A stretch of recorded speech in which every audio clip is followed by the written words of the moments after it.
안녕하십니까. 조선일보 경제부의 박사기자 박현철입니다. 이 시간은 받으면 많이 버는 박현철 박사의 머니머니 시간입니다. 2023년 토끼해가 밝았습니다. 오늘은 오건영 신한은행 WM그룹 부부장 모셨습니다.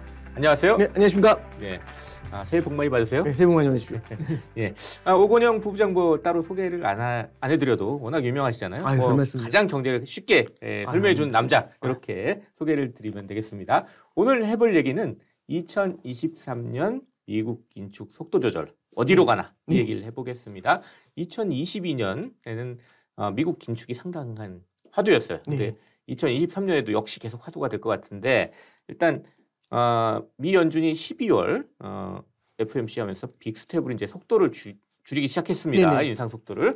과연 2023년 이 속도 어떻게 될 것이냐 이게 가장 궁금해요. 어떻게 보십니까? 일단 속도는 줄어드는 게 맞는 것 같아요. 일단 그리고 파월 의장 자체도 이미 코멘트상으로 오피셜리 얘기를 했기 때문에 부담이 상당히 없을 겁니다. 이제 어떻게 된 거냐면 이미 11월 달 들어오게 되면서 시장에서는 좀 반응이 좀 바뀌게 됐던 게 연준 입장에서도 영국이 굉장히 크게 흔들리는 걸 보면서 만약에 영국처럼 국채 시장이 흔들리게 되면 연준 입장에서도 추가로 긴축을 진행하기가 쉽지 않을 수 있다. 이제 이런 얘기죠. 그래서 당시 그 트러스 정부 들었을 트러스 정부 당시였죠. 막 흔들렸죠. 그래서 이제 너무 빠르고 강하게 긴축을 했었을 때는 국채 시장이 무너지면서 금융 시스템 안정에 대한 우려가 커질 수 있고 그러면 되려 금융 시스템 안정을 지키기 위해서 영국에 있었던 것처럼 돈 풀기에 다시 나설 수가 있는데 그럼 한쪽에서는 긴축을 하면서 한쪽에서는 돈을 푸는 말이 안 되는 케이스가 벌어질 수 있잖아요. 그래서 연준 내에서도 그런 얘기가 있었던 것 같아요. 이거 긴축을 오랫동안 제대로 하기 위해서는 너무 세게 해가지고 금융 시스템이 망가지는 거는 좀 제어를 해야 되지 않겠느냐. 가서는 안 된다. 그렇죠. 그래서 연준에서는 참 이게 딜레마에 빠졌던 것 같아요. 긴축을 할 수도 없고 안 할 수도 없는 상황에 처한 거죠. 긴축을 하자니 금융 시스템이 무너져서 완화로 돌아서야 될 것 같고 완화를 하자니 인플레이션이 되게 강해질 것 같고 아직 잡히지는 않잖아요. 그렇죠. 그럼 이걸 어떻게 해야 될까라고 생각을 하니까 결국에는 그러면 긴축을 하면서 안 해야 되거든요. 그러니까 말이 안 되지 않습니까? 그래서 이제 여기서 나왔던 전책이 결국엔 이렇게 나온 것 같아요. 긴축이라는 프로그램을 세 개로 브레이크다운을 하는 거죠. 브레이크다운 하는 게 뭐냐면 첫 번째는 긴축한다가 아니라 첫 번째는 얼마나 빨리 금리를 올리느냐 두 번째는 얼마나 높게 금리를 올리느냐 그다음에 마지막으로는 얼마나 오랫동안 높아진 금리를 유지하느냐 이 세 가지로 긴축을 다 브레이크다운 한 것 같아요. 그다음에 파월 의장이 얘기하는 건 이거죠. 첫 번째부터 선물을 던지는 겁니다. 시장이 불안해하니까 첫 번째 선물은 뭐냐면 속도는 조절할 수 있어요. 라면서 이제 선물을 던진 거죠. 12월 달에 그래서. 그렇죠. 그럼 시장이 이제 막 환호를 하는데 문제는 이제 나머지 두 개를 갖고서 조절하는 거죠. 대신에 최종 금리가 더 올라갈 수도 있고 올라간 금리를 꽤 오래 갈 수 있어. 이렇게 세 개로 나누어 가지고 하나를 던지면서 두 개를 받는 이제 그런 형태의 정책으로 전환한 것 같아요. 그러면 다른 두 개를 갖고서 사실상 시장의 인플레이션을 제어하려는 그런 노력을 하니까 사실상 속도를 갖다가 끌어올리는 데 대해서는 상당 수준 좀 낮춰줄 수도 있겠죠. 그래서 파월 의장도 12월 달 FOMC에서 속도 조절에 대해서 명확하게 언급을 했고 12월 달부터 0.5로 낮췄지 않습니까? 그럼 다음 스텝은 0.25가 되지 않을까 이제 그렇게는 좀 보고 있습니다. 일단 그렇게 좀 줄여가다 보면 언제가 이제 멈출 거 아니에요. 언제쯤 그렇겠죠. 멈출 거라고 보시고 이게 과연 어디서 끝날 것이냐. 아까 말씀하신 두 번째 단계 어디서 끝날 것이냐. 이건 어떻게 보세요? 이제 시장의 컨센서스는 이제 상반기에 멈추게 될 것 같다. 2023년 상반기에 멈출 것 같다라는 게 일단 컨센서스인데요. 제 생각에는 좀 그런 것 같아요. 이게 정해져 있는 미래가 있는 게 아니라 인플레이션이 어떻게 움직이는지에 따라서 연준이 다른 생각을 할 것 같아요. 상당히 변동할 수 있다, 바뀔 수 있다. 그러니까 2022년 내내도 보시면 연초에는 2번 올린다. 그다음에 3월에는 4번 올린다. 5월에는 8번 올린다. 그러다가 이제 9월로 넘어오니까 3%를 넘어간다. 10월 되니까 4% 넘어간다. 11월, 12월 되면서 5% 넘어간다는 얘기가 이제 나온 거지 않습니까? 결국은 뭐가 있냐면 인플레이션이 목표치로 빠르게 내려오게 하기 위해서는 어느 정도의 금리가 필요한가라고 할 때 그 금리의 레벨이 계속해서 올라왔던 겁니다. 그래서 아마 이렇게 될 것 같아요. 아마 이제 상반기 정도에는 금리의 정점을 확인을 할 텐데 그래도 여기서 멈추는 게 아니라 인플레이션이 준동하는 경우에는 언제든지 추가로 올릴 수 있어. 이제 이 정도의 시그널을 던져주면서 계속해서 이제 인플레이션의 동향을 파악할 것이다. 이렇게는 좀 보고 있습니다. 일단 또 뭐 연준 얘기 쭉 들어보면 연준 안에서도 이제 이런 금리를 어떻게 계속 가져갈 것인가 얘기를 가지고 매파랑 비둘기 비둘기파에서 의견이 조금씩 달라지는 게 조금씩 나오고 있잖아요. 네네. 요 이견이 있다. 이걸 어떻게 좀 봐야 될까요? 저는 이견이라기보다는요. 이게 시장을 좀 이렇게 컨트롤하려는 모습 중에 하나가 아닌가 생각을 해요. 그러니까 뭐냐면은 어느 조직이든 이렇게 좀 따뜻하게 좀 감싸주는 사람도 있고 한 명은 또 이렇게 싫은 소리 하는 사람도 있고 이런 케이스가 있지 않습니까? 악역을 맡고 또 그렇죠. 좋은 역할을 맡고 이렇게 나눠서 역할을 맡아가지고 하는 저는 서로 있죠. 싸운다라기보다는 그게 더 맞는 것 같은 게 일단 이번 FOMC 때 보면은 12월 달 걸 보면 22년도 12월 달 FOMC에서 점도표를 보잖아요. 그럼 23년도에 대한 전망이 되게 촘촘해요. 일단 거의 다 5% 위에다가 대부분 다 찍어놨거든요. 이건 이제 뭘 얘기하는 거냐면 전체적으로 2023년을 바라보는 전망에서는 이 위아래로 크게 퍼져 있지 않다라는 게 되게 이제 없다. 그렇죠. 일치된 의견이 굉장히 강하다라는 건데 다만 뭐에서 조금씩 지금 이견이 나오고 있냐면 훨씬 더 올려야 돼요. 내지는 속도는 줄여야 돼요. 그다음에 지속 기간을 11개월로 해야 돼요. 지속 기간을 훨씬 더 길게 해야 돼요. 이제 이런 걸 가지고 이제 얘기를 해주고 있는 거죠. 그래서 이제 이런 것 같아요. 제 생각엔 시장이 너무 과도하게 두려워할 때는 속도 조절도 들어가 줘야 되고 그다음에 5% 넘게 뭐 5.5 넘게 올리는 건 조금 부담스럽고 이제 요렇게 좀 달래주는 거고 그래야지 이제 시장의 변동성이 높아지면서 금융 시스템 불안으로 이어져서 오히려 긴축을 하지 못하는 일이 벌어지는 이런 최악의 상황은 막을 수가 있지 않습니까? 그래서 비둘기파 역할은 그런 역할을 하는 것 같고요. 매파는 근데 또 너무 완화적으로 던지니까 그럼 다 끝난 거 아니야? 그럼 이제 환호해야 되는 거 아니야? 이런 걸 좀 제어하기 위해서 블라드 같은 매파는 하는 얘기가 7%까지도 올릴 수 있다. 이제 이런 얘기를 하고 있는 거죠. 과거에는 그 내부에서 시빌워라고 하죠. 내전이 일어난 느낌이었는데 지금은 무언가 좀 일치된 의견을 갖고서 이 약간 시장이 너무 불안해하거나 또 너무 또 낙관하거나 이걸 갖다가 양방향의 리스크를 다 좀 열어주려고 하고 있는 이제 그런 모습을 좀 보이는 게 아닌가 싶습니다. 너무 심각한 무슨 연준 안에 내분이 있는 건 아니고 네네네. 거의 같은 방향으로 가면서도 약간 시장의 기대를 좀 조절하는 그렇죠. 역할을 나눠가지고 하고 있다. 네, 그렇습니다. 이렇게 좀 봐야 되겠네요. 지금 이제 금리 인상 얘기만 계속 하는데 사실 연준이 금리 인상만 하는 게 아니라 또 양적 긴축해서 뭐 채권도 이렇게 줄이는 이런 걸 하고 있는데 요것도 좀 신경 써야 되는 거 아닌가요? 네, 맞습니다. 일단 6월 달부터 양적 긴축이 시작이 됐고요. 지금은 이제 매월 950억 달러씩 줄이는 이제 그런 양적 긴축 프로그램을 진행을 하고 있죠. 이게 저는 좀 그런 것 같아요. 뭐냐면 그 매월 1,000억 달러 가까운 자금을 줄이는데 이게 시장에 영향을 줄까? 월 단위로 보는 것보다는 연 단위로 보는 게 중요한데 1년으로 따지면은 1조 2천억 달러, 1조 달러가 넘거든요. 돈이죠. 적은 돈이 아닙니다.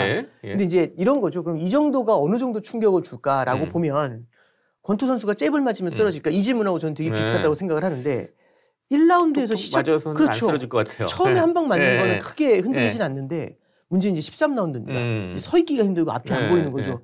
거기서 잽이 딱 들어오잖아요. 그럼 누울 수 있죠. 그러니까 이제 어떤 말씀을 드리고 싶냐면 이제 굉장히 좀 여러 가지 긴축들이 나오게 되면서 좀 전체적으로 경기가 지쳐 있을 때 이럴 때 잽이 들어오면은 이 충격이 생각보다 클 수가 있거든요. 그래서 이거 하나가 모든 걸 바꿔놓는다기보다는 체력이 좀 둔화가 돼 있었을 때 그럼에도 불구하고 계속해서 양적 긴축이 이어지잖아요.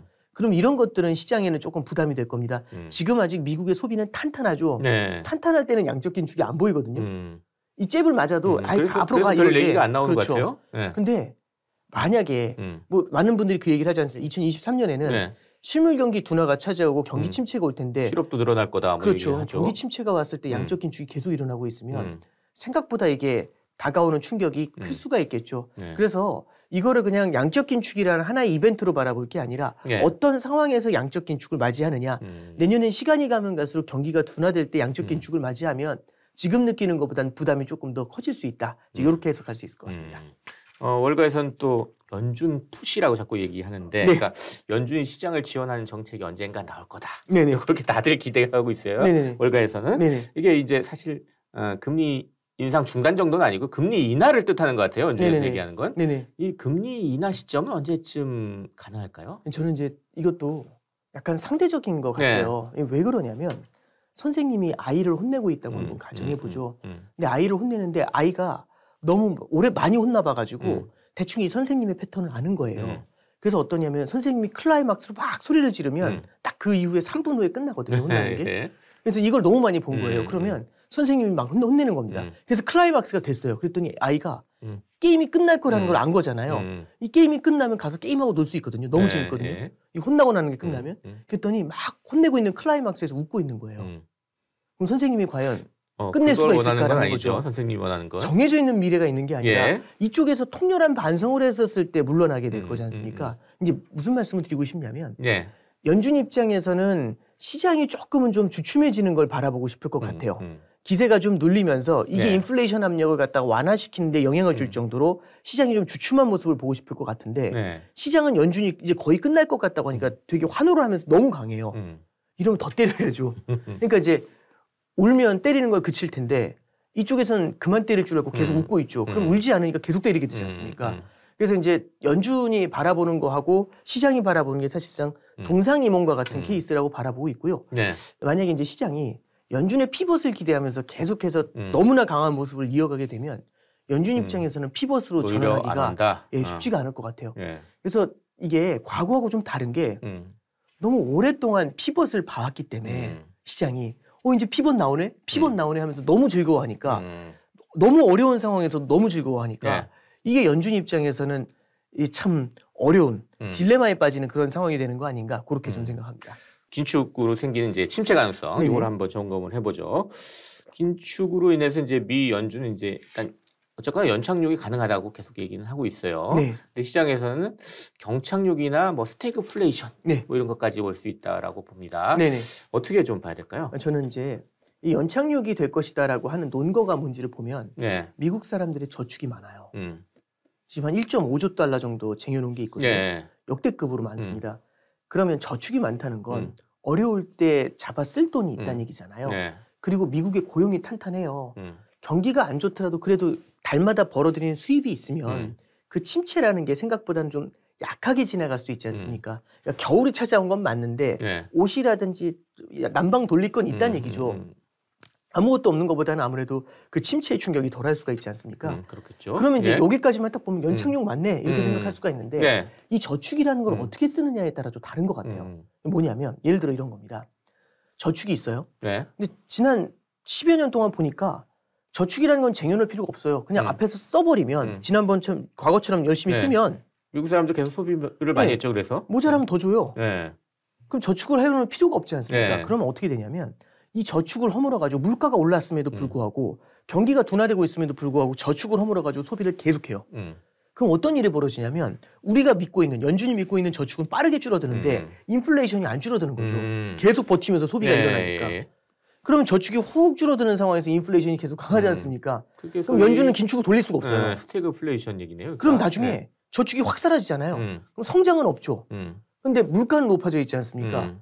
그러면은 이게 다시 큰 충격으로 다가올 수 있죠. 이러면 경착륙이 될 수가 있어요. 그래서 저는 그런 것 같아요. 그러니까 저축이라는 걸 갖고 과연 경기 주체가 어떻게 대응할 것인가가 되게 중요한 것 같아요. 연준 입장에선 그래서 이런 게 필요한 거거든요. 경기 주체가 저축을 함부로 쓰지 못하게 쟁여두고 천천히 쓰도록 그렇게 해주는 게 되게 필요해요. 그러면 그런 방법이 뭐가 있을까? 그게 쉽지 않은 방법인 것 같은데요. 그런 방법이 뭐가 있을까 생각해보면 저축을 했을 때 메리트를 주는 게 필요하거든요. 저축을 했을 때 메리트가 뭘까 하면 이자예요. 금리를 높여주고. 그래서 금리를 높게 오랫동안 유지해주면 저축을 덜 쓸 수가 있습니다. 그래서 이제 아까 말씀드린 게 얼마나 빨리, 얼마나 높게, 얼마나 오랫동안 했잖아요. 얼마나 빨리는 논외가 됐다고 쳐도 끝났어요, 그건? 조금 더 높은 금리로 오랫동안 주면 사람들은 저축을 아껴 쓸 수도 있겠죠. 그러니까 연준이 노리는 것 중에 하나가 이런 부분이 아닐까 생각도 해봅니다. 자, 이제 그 미국에서 그런 일이 벌어져 있는데 그런 어쨌거나 미국이 이제 긴축 속도를 이제 조절하기 시작했어요. 그러면 이제 한국 시장에 이게 도대체 어떤 영향을 미칠까? 뭐 일각에서 뭐 한국에서 뭐 위기가 올 수 있다 뭐 이렇게 또 세게 주장하시는 분들도 있긴 한데 어떻게 좀 보세요? 아니 뭐 저기 이제 외환위기의 트라우마가 있고 금융위기의 트라우마가 있다 보니까 이제 당연히 그런 얘기가 나올 수는 있는데요. 첫 번째는 이제 외환위기 이후에 우리나라가 그때의 트라우마가 있기 때문에 외환보유고를 굉장히 많이 쌓아놨지 않습니까? 이게 이제 첫 번째인 것 같고요. 두 번째는 금융위기의 트라우마가 있기 때문에 이건 우리나라만 그런 게 아니라 대부분의 전 세계에 있는 은행들이 자기 자본을 엄청나게 늘리고 있지 않습니까? 그래서 요즘 보면 어디 인터뷰를 해봐도 다 똑같아요. 금융 시스템이 굉장히 탄탄하다라는 게 대부분의 구루들이 하는 얘기예요. 그래서 금융위기 때와 같은 충격보다는 되려 이제 금융 시스템보다는 금융기관 이외의 쪽에서 나타나는 충격들이 좀 있을 것 같다. 네. 금융위기와 경기 침체는 다른 거거든요. 그래서 경기 침체의 가능성은 열어놓지만 금융위기의 가능성을 열거나 그러지는 않는 것 같습니다. 네. 일단 요 정도 말씀드릴 수 있는데 그래도 이제 우리가 불안한 건 미국이 긴축을 너무 세게 했을 때 미국하고의 금리 차가 너무 많이 벌어지는 건 확실히 부담스러울 것이 않습니까? 네. 이게 벌어지면 벌어질수록 달러가 강세로 가고 그 우리나라에서 자본이 빠져가지고 미국으로 이동을 해버리는 이런 문제들은 좀 계속해서 나타나게 되겠죠. 네. 근데 이제 이런 상황에서 계속해서 미국 금리가 더 올라간다라고 하면은 나가고 싶은 욕구가 더 커질 것 같아요. 근데 올라가는 속도는 줄어든다라고 네. 하면 이제 대충 다 왔나? 그럼 나가려는 의지도 조금은 약해질 수가 있죠. 네. 그래서 그 상태로 좀 오랫동안 유지가 된다라고 하면 그래서 피벗까지는 아니지만 속도 조절이라는 거는 그래도 신흥국들 미국으로 자금이 빠지는 거를 신흥국들에서 미국으로 자금이 빠지는 걸 어느 정도는 제어해주는 그런 역할을 하지 않을까 생각을 합니다. 자, 이제 좀 정리하는 입장에서 이런 좀 미국의 긴축 속도 조절 이런 것도 감안하면서 2023년에 이제 투자자들은 어떤 투자 아이디어를 좀 가지면 좋을까? 뭐 이런 네. 얘기를 한번 해보죠. 저는 네. 아이디어라기보다는 이제 많은 분들하고 대화를 하다 보면 이제 이런 걸 좀 느껴요. 네. 그럼 이제 연준이 돌아서니까 돈 풀 거니까 주식 사야 되냐? 이게 요즘 좀 어떤 생각이 좀 드냐면 네. 많은 글들을 읽어보면 이 피벗을 기대하는 많은 글들을 읽어보면 경기 침체가 왔을 때 우리는 어떻게 투자해야 되나라고 하면 주식 사면 돼요. 경기 침체는 주식 살 때 최대의 호재거든요. 이제 나중에 이제 경기가 좋아지면 주가가 또 오를 거니까. 그렇죠. 예. 오르는 게 그냥 오르는 게 아니라 많이 오를 테니까. 네. 근데 그게 어떻게 보면은 지난 10여 년 동안 있었던 양적 완화 시대를 상징하는 그런 네. 양적 완화 시대에서 네. 학습을 하면 곧 그 경기 침체가 결국엔 대형 호재예요. 무조건 사야 되는 거거든요. 근데 지금 좀 다를 수도 있다. 그렇죠. 이제 말씀드리고 싶은 건 40년 만에 인플레이션이지 않습니까? 네. 그럼 어쩌면 우리는 지난 10년의 시기에서 학습을 한 건데 지난 10년 동안은 볼 수 없었던 인플레이션, 40년 만에 인플레이션이 온 거지 않습니까? 예. 인플레이션이 이렇게 강하면 돈 풀기가 생각보다 어려울 수 있어요. 제압하면 되잖아. 그런데 이런 거죠. 한번 병원에 큰 질병으로 병원에 한번 입원하면 예.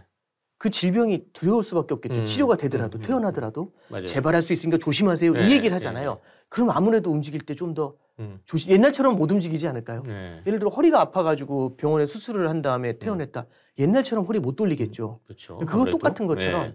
그러면 인플레이션이 여기서 어느 정도 제압이 됐다고 하더라도 과거처럼 인플레이션 없었던 시대처럼 어마어마한 돈을 뿌린다?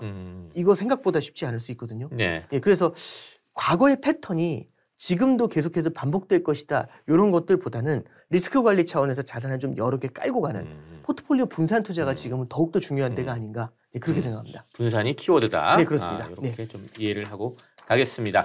자, 이렇게 해서 오늘은 오건영 신한은행 WM그룹 부부장 모시고 2023년 미국 긴축 속도 조절 어디로 가나 이 얘기를 해봤습니다. 마지막으로 저희 시청자 구독자 여러분께 마무리 인사 짧게 부탁드리겠습니다. 네. 2023년이 밝았습니다. 새해 복 많이 받으시고요. 자산 시장이 마찬가지로 참 어렵습니다. 근데 너무 극단적인 비관, 너무 또 막연한 낙관 이런 것들보다는 올해 같은 케이스가 더욱더 이 분산 투자의 원칙을 지키면서 투자하기에 더 중요한 시기가 아닐까 그런 조언을 말씀드립니다. 네, 감사합니다. 지금까지 오건영 신한은행 WM그룹 부부장 그리고 저는 조설보 경제부의 박사이자 방현철이었습니다. 그럼 다음 시간에 또 뵙도록 하겠습니다. 감사합니다.